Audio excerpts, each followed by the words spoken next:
The IDF, Israel Defense Forces, are a lot of hype, not a lot of action.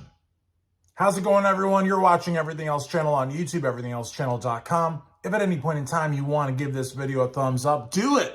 And leave a comment and subscribe. Ring the bell for notifications. IDF gets billions and billions of dollars in taxpayer aid, U.S. taxpayer aid, much of which goes into their defense coffers. They've got robots, drones, they've got the sponge bombs, they've got satellites, they've got nukes, they've got fighter jets, which the Palestinians don't have, battle tanks, which the Palestinians don't have, 300,000 reservists called up, more than a third of a million soldiers in the northern Gaza Strip, which is basically the size of D.C., and they have not been able to find one single hostage. Not one single hostage. How is Hamas keeping over 225 hostages out of sight with all this technology being used against them and close to a third of a million troops in an area the size of D.C.? How is that possible?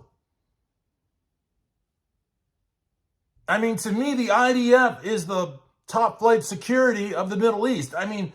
They are, they're supposed to have an Air Force better than the British. They're supposed to have the most modern army in the world. They've got the missile dome or drone, what's it called? The missile defense system they've got. They're not knocking down cruise missiles or Tomahawk missiles. They're knocking down missiles made in a shed that probably have a bunch of nails in them.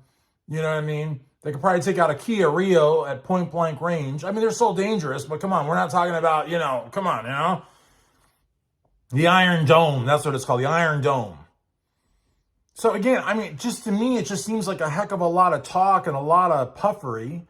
A lot of sort of PR, have they had any major battles? They can't even find Hamas, let alone a hostage. So to me, it's just like, okay, so you can take down an apartment building, whoop-de-doo, you know what I mean? Your fighter pilots are like there's no anti-aircraft defenses, there's no Air Force. How good is a fighter pilot that takes off and hits a button and then comes back to base?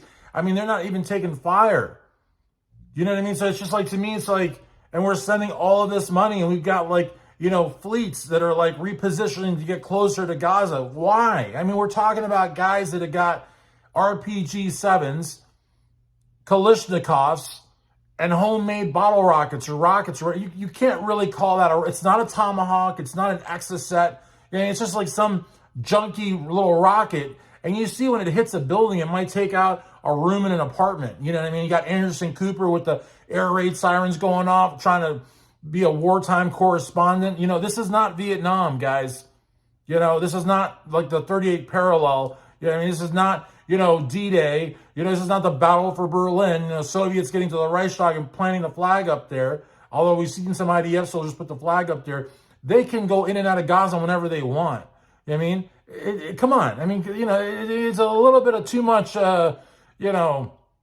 hype, a lot of talk and not much action. But seriously, not only can they not find Hamas, they haven't been able to find a single hostage.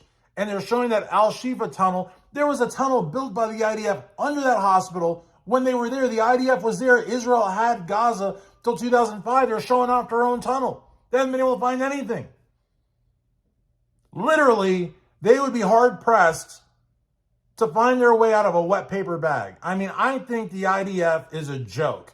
I think if the Egyptians or the Jordanians or the Syrians that have been in a civil war for over a decade went head-to-head with them, without any help from the U.S., of course, or France or Britain, if it was just Israel and just a modern-day Arab army, they'd have a problem. They'd have a real problem. They have a problem against Hamas, and they don't have an Air Force or tanks. So, again, it's great that hostages are being released. They should never have been taken in the first place. What Hamas did October 7th is reprehensible. But the fact is, the IDF gets billions of dollars from us, maybe from other countries as well, and they haven't been able to find one hostage.